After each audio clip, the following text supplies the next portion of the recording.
Вот это, наверное, самая стильная и продуманная тумба, которую я видел когда-либо в жизни. И такую я себе точно куплю. Смотрите, здесь сделали скрытый профиль для открывания нижних фасадов. Для симметрии добавили такой же декоративный срез сверху.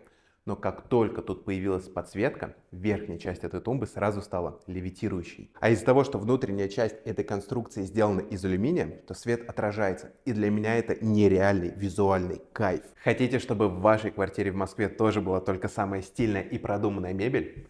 Пишите в комментариях мебель, мы отправим вам примеры наших работ.